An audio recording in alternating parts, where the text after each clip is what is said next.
When you hold things down, often after a while, an explosion happens. It's like a boiling kettle. Can't hold it for that long, and then you have some kind of rationalization in your mind. Why you'll do it anyway. The mind will give you a reason.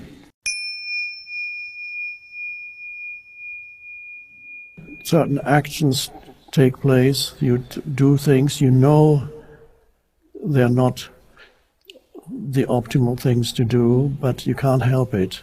It's something acts through you. There seems to be some power there that makes you do things that you know are not right or not good for you, and yet you can't stop it. That seems to be the case. And that, of course,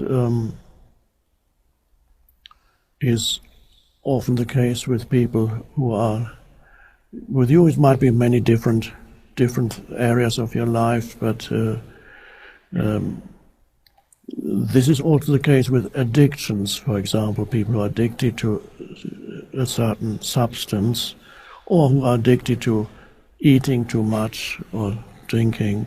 There's something that overpowers them in you, that seems to obscure the awareness, or the awareness is pushed to the side, and this thing, this powerful thing, does it anyway.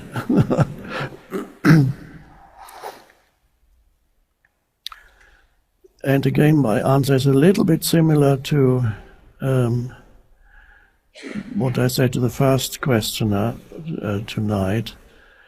The power of presence needs to grow in you so that it is strong enough it's not willpower, because willpower is not the best way of dealing with these things, but it's what I'm talking about could sometimes be confused with willpower, but willpower includes the application of a force to hold something down. Let's say if your addiction is to indulge in intoxicating beverages, in other words, booze is the British word, then and you can feel it. It comes on. There it comes. You know the bottles are there. There they are, and you feel you have to go there. And you have to reach out, and you have to pour yourself a drink. Now, when you're not aware at all, you don't even know what you're doing. You're so unconscious that you're already holding the drink and you're drinking. Then you, at that point, you even know that you're drinking. The same with food. I've spoken to people who have had addictions to food. They often say they wake up when they've already eaten in the middle of the night. They've already unconsciously gone to the fridge, taken out the chocolate cake, and then they're already halfway through the chocolate cake when suddenly they're like, what am I doing? So awareness comes in at a very late point. Willpower would be to hold an urge down. Let's say they have to pull, or even what the example you gave, you want to turn on the TV, and you know it's not right because I'm not here for that, and he actually told us not to do it.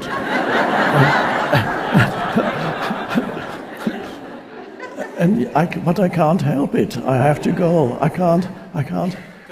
No, willpower. You would say, I'm going to hold this down. I'm not going to do it. And you can feel the urge, but you're holding it down. When you hold things down, often after a while, an explosion happens. It's like a boiling kettle. Can't hold it for that long, and then you have some kind of rationalization in your mind. Why you'll do it anyway. The mind will give you a reason. I spoke to a man who is addicted to food, and his body was very unhealthy because extremely dangerously overweight. Unfortunately, he's passed away but he was a wonderful man, and he talked to me, and often before he goes to indulge in excessive eating, his mind would say something like, "You've had a rough day, you really deserve a treat." It explains why it's the right thing. I'm not going to do it for much longer, but just today I really need a treat. Life hasn't been treating me, but it's the only pleasure I have. What shall I do? It's all I have. There's no other pleasure in my life. Okay, go to the fridge. You listen. I attempted to be able to show him that this thought is a deception, and I had a little bit of success, but unfortunately it was too late to save him. Well, he is no longer in the body, but that's okay. He's the essence of never. He probably reincarnates now into the opposite, perhaps, in order to learn a lesson.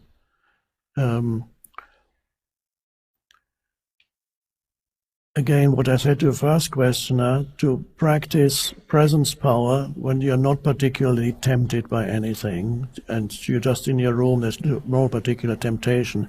Go into the body, feel the inner body, be aware, be present.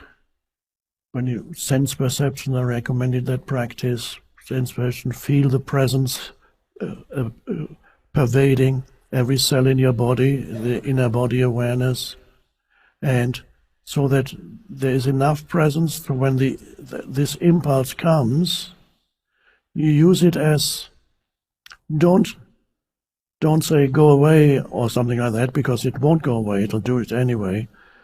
The impulse comes, whatever it may be, and you observe, you realize it's not a good thing that it wants you to do, and if there's enough awareness, you use it as every time an impulse of that kind comes, this is your special spiritual practice. So instead of wanting to get rid of it, welcome when an impulse of that kind comes, and see that this is a spiritual practice specially designed for you. Of course, it is. And so how do you transform this into spiritual practice? First, you realize this is an opportunity for practicing. And the first thing you could do is you practice delaying, obeying the impulse, not obeying it immediately, but delaying it. So, and you observe then, let's say when you wanted to go to the TV and turn this thing on, you feel the impulse, or say, okay, here's my next spiritual practice. I'm now going to delay the turning on of this show on TV for 3 minutes. And during those 3 minutes, you observe the impulse in you. You observe, it's an energy form, and you observe it. Oh, there you are. There you are. And you feel it. It's like a little gremlin or something.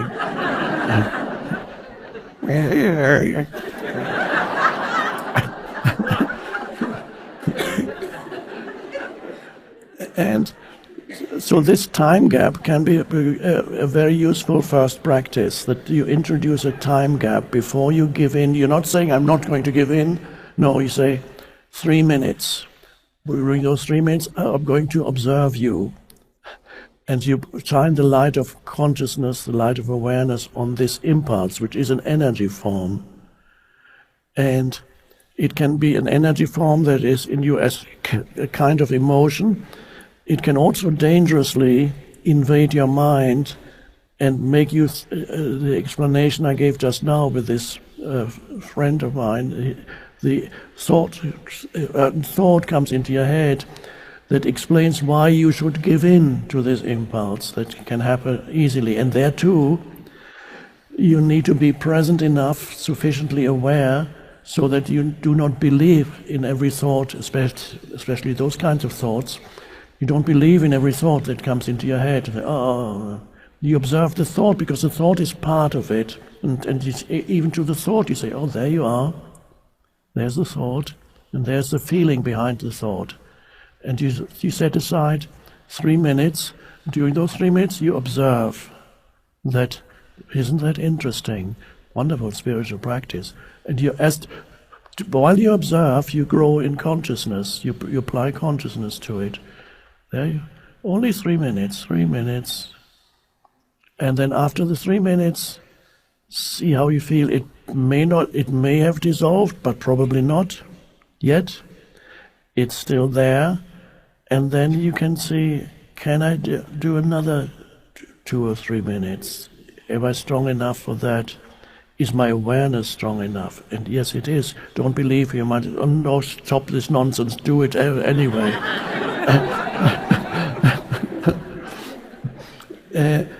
And then you achieve 5 or 6 minutes of, and then what happens after that we don't know. It is possible that the impulse has receded, gone back to a dormant state, and you don't have to do it. It's also possible that the impulse is still there, and you cannot, after 5 minutes, there's not enough awareness left, and you have to go and do it. But at least the 5-minute interval, the time gap, was very important. And when anything like that happens, you always introduce a time gap for your spiritual practice, during which you do not hold it down, but you observe it. So you don't push it down, you observe. Oh, there you are. So if it's a gremlin, you don't say, you hold you down. No, there's a gremlin, you look at it. There it is. Oh. Now the interesting thing, when you apply awareness to something, you shine the light of consciousness on it, the possibility of transformation is also there. It arises as you shine the light of consciousness on it. This is the famous example from fairy stories and so on. The frog. You don't kill the frog or do something with it. You kiss the frog, and the moment you kiss the frog, it turns into the prince. And so the frog stands for, this is like mythology. There's some wisdom embedded in these fairy stories, which, by the way, were not, many of them were not created by the people who wrote them. They were already orally transmitted over long periods of time, so they are mythologies that often contain a lot of wisdom. And there's certainly a lot of wisdom in kissing the frog, which then turns into something beautiful. So there's something ugly, but you give it an acceptance and love. You look at it, and then transformation happens. So that is the spiritual practice, and after a while you will find that initially, perhaps after the time gap, you still do it, but then gradually this time gap gets longer, and then you may observe that the energy behind the impulse weakens, and it subsides until next time. But gradually it weakens, and all these self-sabotage mechanisms then begin to gradually disappear if you apply the awareness to it, observe them. There it is. So think of the frog. These are all the frogs and whatever they are, gremlins, frogs, that live in you as energy fields. And the energies are trapped there. They are not in themselves bad. They are trapped, like the pain body is an energy that is emotional energy that's trapped. When the pain body dissolves, it transforms into presence. It's like a fire. You put a log into a fire, so that it's consumed and transmuted, perhaps is the word. It's transmuted into presence. And here we have again the famous example of, in Middle Ages, certain philosophers were very interested in alchemy. Alchemy was supposed to be the transformation of base metal into gold through a chemical process of transformation. But the true meaning behind alchemy was the transformation of human consciousness. And they have many images and so on. They could not speak and write about this openly because they would have been executed by the church at the time. So they had to hide all these symbols as if it were to do the transformation of base metal into gold, of something that is, first of all, not very desirable, into something wonderful. And that's the alchemical process of transmutation, which really is something in the human psyche. There's an entire long treatise written by Carl Jung, the psychologist, which on alchemy, with countless illustrations and just fascinating things. But it's the transformation of something undesirable initially into awareness, or into consciousness. So you're lucky to have that. It's tailor-designed spiritual practice for you.